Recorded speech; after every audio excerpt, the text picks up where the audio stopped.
Hello, beautiful humans, and welcome to the Mental Wellness Wake Up Show, a weekly podcast where growth minded, creative people come to learn best practices from both spirituality and psychology that create lasting well being.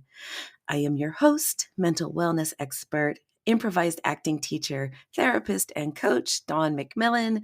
Let's get to it. So, what I want to talk about is curiosity. I have this great quote from a book that a client gave me as a thank you when she completed treatment. And it says, "Curiosity will conquer fear even more than bravery will." James Stevens. Curiosity will conquer fear even more than bravery will. I love that. And I think we are underestimating the power of curiosity for well being in a lot of ways.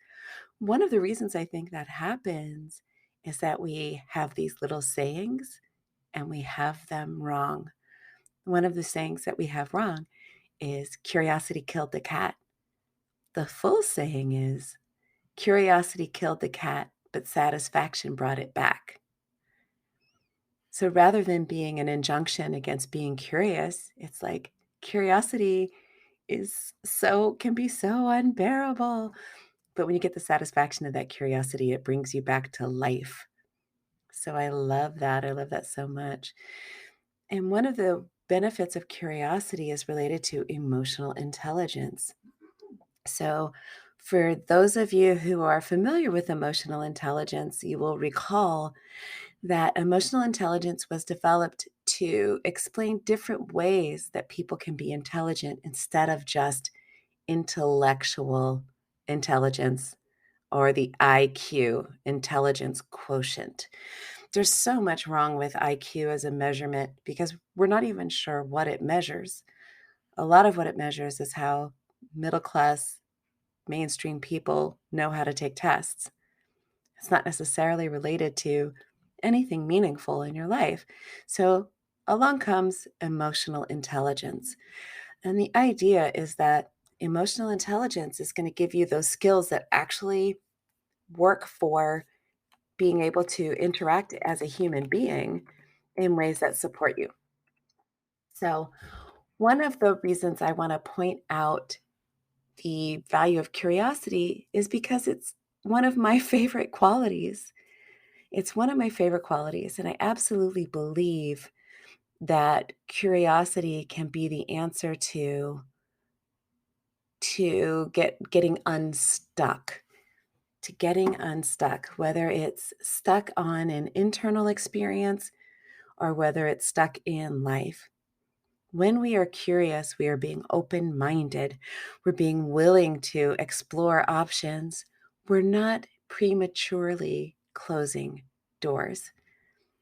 So, the field of emotional intelligence has come a long way since Daniel Goleman first wrote his book, I want to say in the 90s, maybe earlier, 1997, I think, was when that book by Daniel Goleman was released.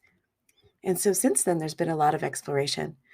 And some of the intelligences that people have talked about include like musical intelligence, cultural intelligence, different ways that we can be effective in our lives and make lives of meaning and purpose and enjoyment. So, curiosity. I want to share with you a quote. I believe it's from Einstein. Oh no, I lost it because I scrolled away. I scrolled away. I'm going to paraphrase Einstein then. He said something like, I'm not super intelligent, I'm just super curious. And think about that some of the greatest advancements that we had in science in the 20th century came from a person who was just really wanting to know stuff, was willing to sit in his curiosity and think through thought experiments. That's something that many of our greatest philosophers and thinkers have done is they engage in thought experiments. That's some of what philosophy and psychology is. I wonder why engineering seems to be. I wonder how And if you're not curious about how does the world work and how can we make it work in a more interesting or useful way. So curiosity is really characterized by the willingness to question your assumptions. The curiosity that I'm talking about in any case, question your assumptions. Be curious. Okay, I am having this response to this stimulus. So Louise walks in the office and says, "Good morning." So I feel, wow, what's wrong with her? Why is she being so mean to me? Maybe she doesn't like me. Rather than going off on that tangent of assigning meaning, what if we got curious instead? I wonder what that's about. Do you already feel how that's a different experience? So then maybe I wonder what that's about leads you to have a conversation with Louise. Or maybe I wonder what that's about leads you to have a conversation with yourself about why am I so triggered by the way that Louise says good morning to me? What am I making that mean? What am I making that mean about myself? What am I making that mean about other people? What am I making that mean about the world? And if you even think about all of our ancestors, when you go far enough back, originated on the continent of Africa. We now live all over the world as human beings. So somebody said, I wonder what's over there. And if you like to watch anthropology specials or if you're interested in history, there's some reason to think that that curiosity was driven by need. There's no food here. I wonder what's over there. So that's possible. But we've always had explorers in our midst. What'll happen if I climb up that thing? Or the discovery of the Pacific Islands, right? You're sitting there. How did we find Tahiti? Like, that's there's so much ocean around most of the Pacific Islands. So someone had to get in a boat and go, huh, what'll happen if I go this way? Yeah, and lo and behold, they find an island and they're like, it's great here. Of course, I believe some of the theories are that they followed the birds and they're like, oh, those are land birds, but they're flying that way. There must be land there. The point being that your curiosity will lead you to discover the undiscovered, to expand the known, and increase your enjoyment of life. People who are curious tend to have higher emotional intelligence, and people who have higher emotional intelligence tend to have longer lasting, more fulfilling relationships and make more money. Think about office politics if you've ever worked in an office or any sort of workplace where there's lots of people, whether it's retail or an office or what have you, or even if you're working with other parents at your child's school. There's always, air quotes, politics. There are alliances, there are cliques and groups and things that are happening below the surface that aren't always obvious, that aren't stated. So if you're high in emotional intelligence, you're able to understand and navigate those currents. Sometimes people call it soft skills. Um, I don't like that because it means like it's kind of like the hard sciences and the soft sciences. And there's something about hard, which is like this is durable and real and true and important. And these soft skills, well, they're nice to have, but we don't really need those. No, no, no, no. We are soft beings. I don't know. Like even if you go to the gym, you're still pretty soft and fleshy. That's a terrible analogy. But we are soft beings. We are meant to live in community. And those emotional intelligence skills are how we live in community in a way that works.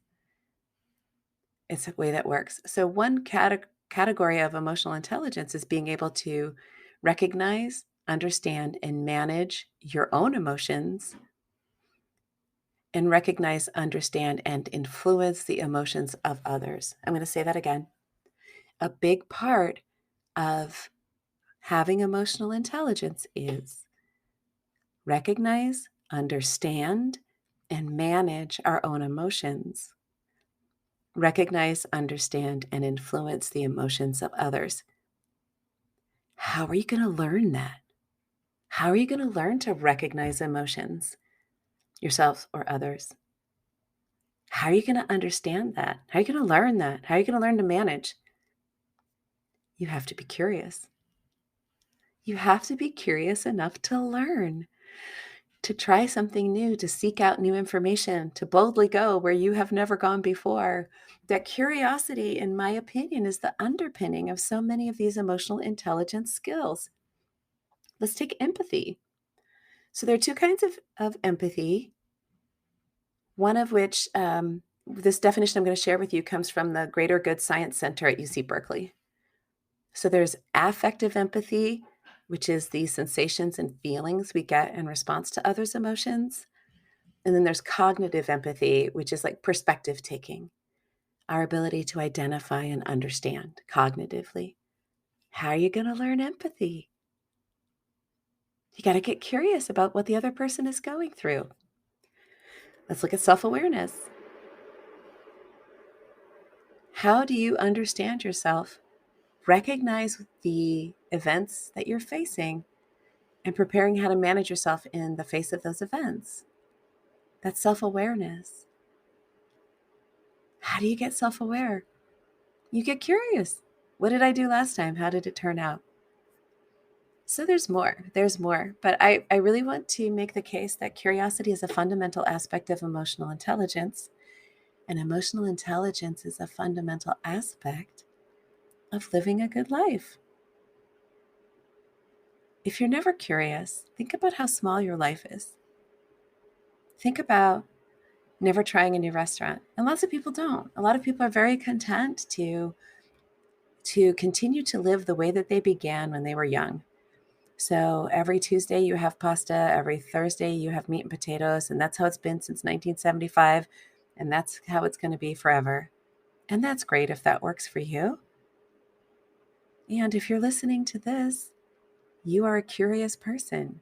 You are someone who's interested in learning more or getting new perspectives, or even curious about a way of being entertained if you're listening to this for entertainment. Another function of emotional intelligence, another aspect of it, is being optimistic. So optimism has all this research about why it's helpful.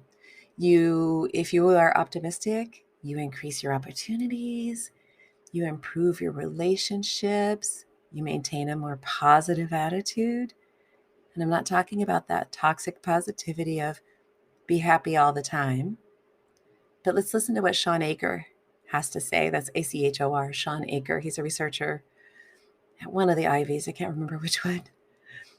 When we are happy, when our mindset and mood are positive, we are smarter, more motivated, and thus more successful. Happiness is the center, and success revolves around it. I remember back when I was an actor in Los Angeles and I was struggling emotionally. And one of my friends was like, "Oh, you got a job now. Now you're all happy." I'm like, "No, I'm not happy because I got a job. I got a job because I was happy." So I had done the work to come to peace with myself and my life as it was. And then I started booking more work as an actor at the time. So optimism is a part of emotional intelligence. Happiness, not in love with that word, but we'll use it for lack of a better one. Well-being, eudaimonia, to grab a word from the Greeks. That sense of well-being, mental wellness and well-being helps create more success. How do you create happiness, positive mindset, and well-being? Don't you have to get curious about that? Some people are developing a meat allergy. There's some protein or enzyme in meat, so that all of a sudden they're no longer able to eat meat. So if you weren't curious about why am I suddenly sick every time I do this particular meal, you would just continue to make yourself sick. Curiosity leads you to go seek out medical care when something is funky in your body. Huh, I wonder why my left toe is swollen because I didn't go and do anything in particular. So you get curious and then maybe you go seek treatment. So I'm hammering this pretty hard. I just really want us to think a lot about if there's one task, one perspective that we can anchor that opens the door to all of these other forms of emotional intelligence, it's curiosity. None of the other ones come along without that fundamental piece because you don't seek to change. You don't seek anything new. You don't seek to improve anything. You don't even necessarily seek to have gratitude for what you have. Even a gratitude journal comes with curiosity. You sit down at the end of the day or whenever you do your journal and you ask yourself, what am I grateful for today? What am I thankful for today? What's not bad? What's not wrong? What is good or right? That's a curiosity. That's a question. So rather than living from answers and being rigid and black and white, and I did a series on my Instagram about how black and white thinking is one of the cognitive errors that cause suffering. So being curious keeps you from cognitive errors, not all of them, but some of them. Curiosity helps you be into gratitude because you're asking a good question. Curiosity helps you understand yourself and others. Curiosity helps you be happy. Happy helps you be successful.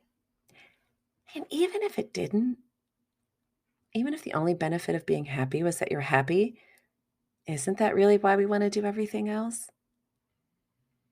Isn't it?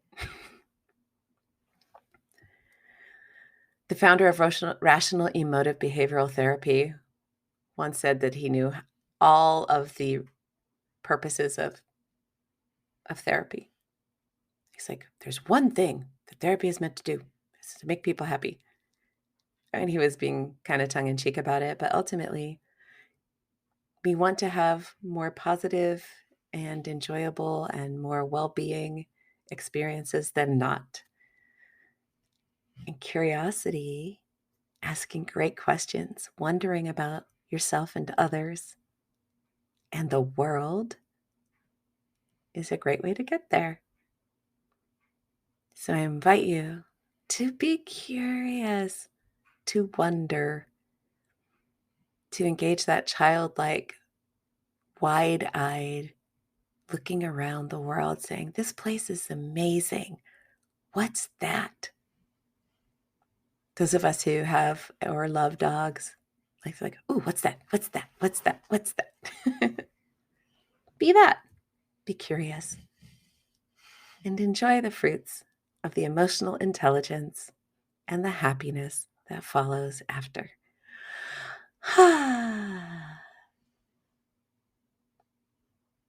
And may I now please have the honor of reminding you that right here, right now, just as you are whole, you are perfect, you are complete, and you are worthy and deserving of all good things. Thank you for listening. Until next time. If any part of this pinged with you, I would be so grateful if you could like on whatever platform you're on, especially iTunes. That really makes a big difference. And then share this with at least one other person who might benefit from it. This channel is also on YouTube. So if you prefer to listen to your podcasts on YouTube, I know that sounds weird, but a lot of people do. I, for myself, have found some really great podcasts on YouTube, which is a visual medium, but I digress. Please like, subscribe, and share. It means so much to me. And for those of you who have reached out to me to let me know which episodes have really been meaningful for you and helpful to you, first of all, thank you for listening. Second of all, so grateful. So grateful. You can find me on most of the socials at the Dawn McMillan. All right. Bye.